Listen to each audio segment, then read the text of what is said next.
American politics, do you know we've been one senator short since November. I hadn't noticed. Especially in your home state of Minnesota. It's been a brutal battle between Senator Norm Coleman and comedian Al Franken. Yeah, the last time I checked, Norm Coleman won the election after election night, but let's ask him what's going on.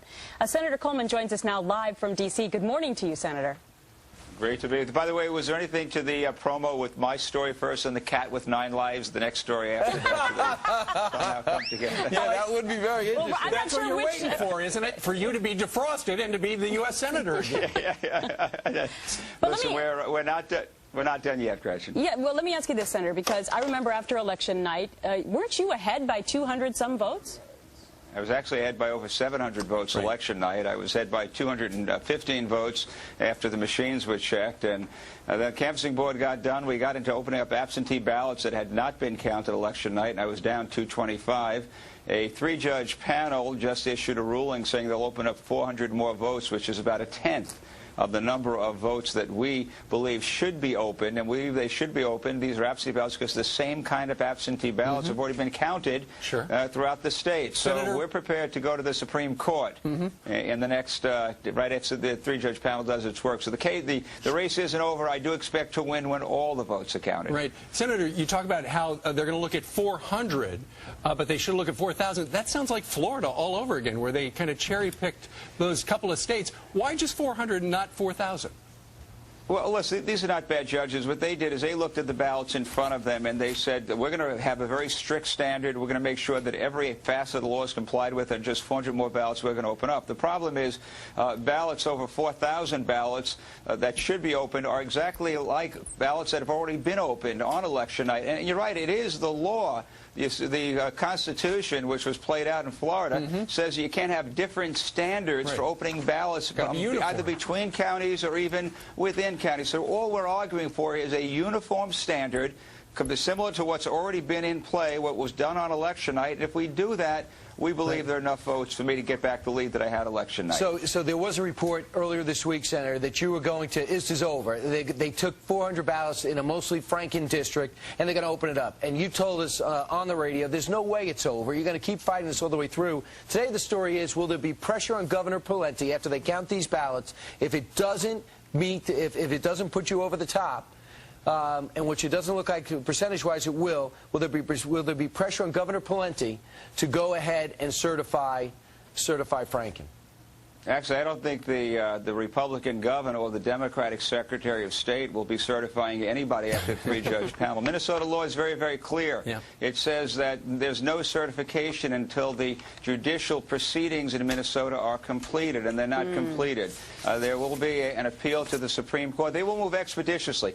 Listen, it's taken a long time, but this is not judicial fast food.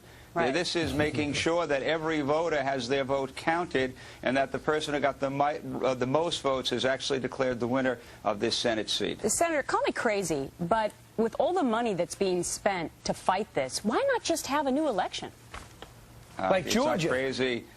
Yeah, in fact, that would have been the best way. I think folks on all sides agree with that. We probably spent, between both sides, over $12 million on this recount to date. If we just would have run it again, we wouldn't be where we're at. This race is technically closer than that New York 20 race. I think that the separation, that congressional race was about 15 votes, but that was out of 150,000 casts. The separation here is 200 votes out of 3 million casts. Gretchen, we should have run this again. We could have done. The law doesn't set that up. For the next time we go through this, in another 50 years perhaps in Minnesota, they'll probably have changed the law to make it clearer, make it simple, and make it less confusing. Now, Senator Al Franken, you have filed a defamation suit against him. This has been an ugly campaign. Is there any way, and by the way, we asked him to come on. He has our control room number, and if he feels though he wants to hop on the phone, which maybe he hasn't been on the air in a while, he's gone into seclusion, maybe he's too nervous to get on with us, or we're too rough for him on the show, but this guy's gone after you personally. He's gone after your wife. I mean, what is the message here? Not only do you want your Senate seat because you want to win like everybody else, but is there an effort here to keep a guy like him out of the Senate?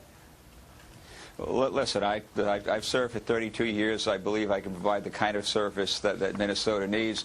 Al Franken has not served in his career as a really hard-edged, satirist committee, and I don't think it's what we need in Washington today. But in the end, listen, these are tough contests. You look what happened in Alaska. Ted Stevens, went through that prosecution, lost by a hair, and now they dropped the charges. Yeah. You can't put things back together. You can't put Humpty Dumpty back together again. I can only look forward. I've served the people of the state. I want to continue serving, and I believe. Right, Senator. But this is a guy that writes a book calling Rush Limbaugh a big fat idiot.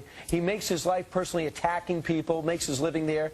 And he goes and attacks your wife during this. How could you sit there calmly and say this isn't almost call him on the outside and call him out?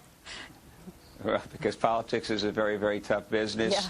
And the reality is the voters will make a choice. Sure. Washington doesn't need more anger today. It doesn't need more division.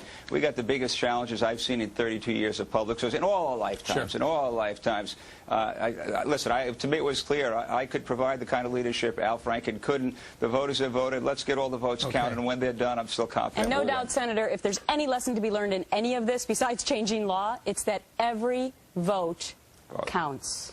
When people think that they don't need to go to the polls, my goodness, in this state, you're looking at you're looking at a thousandths of a % that's separating two candidates for a seat in the U.S. Senate. Gretchen, every vote counts, and our principle is I want to make sure that every vote is counted. Sure. That's exactly what we're fighting for right now. Okay. Norm Coleman joining us today from D.C. Thank you.